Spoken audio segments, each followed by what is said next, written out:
par de semanas antes. Pienso que sabía que era su último viaje. Cuántas despedidas por si no podía volver.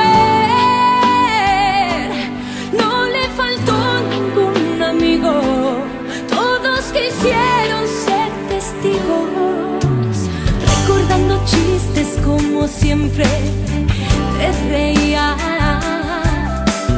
No imaginamos que ella nunca volvería.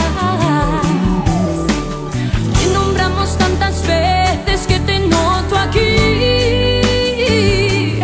dándome tu energía y regalando tu sonrisa. Eras tú quien me dio más abrazos en los malos momentos, quien guardaba mis grandes secretos y disfrutaba con solo verme feliz. Eras tú quien creyó que la música era más que mi sueño, y esta voz que ya no tiene dueño te cantará siempre a ti. Eras tú.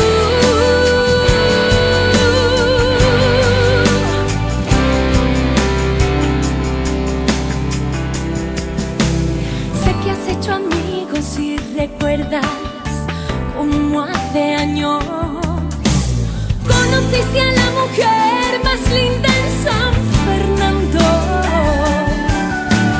Desde entonces no has dejado de darle tu amor.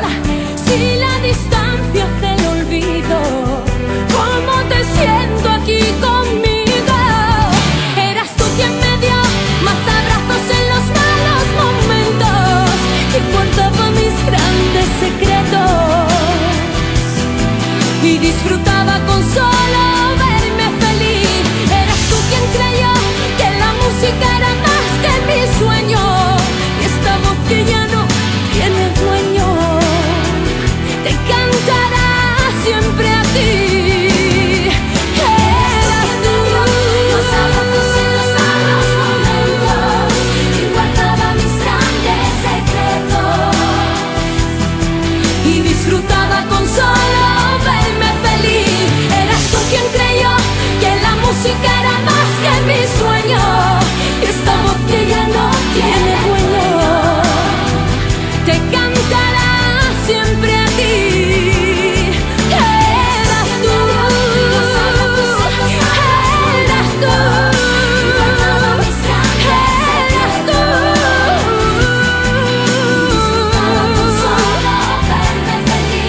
Eras tú quien creyó que la música era más que mi sueño, y esta voz que ya no tiene dueño te cantará siempre a ti.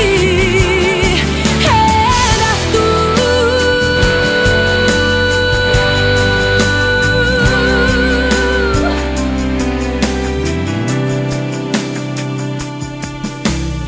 Hizo las maletas un par de semanas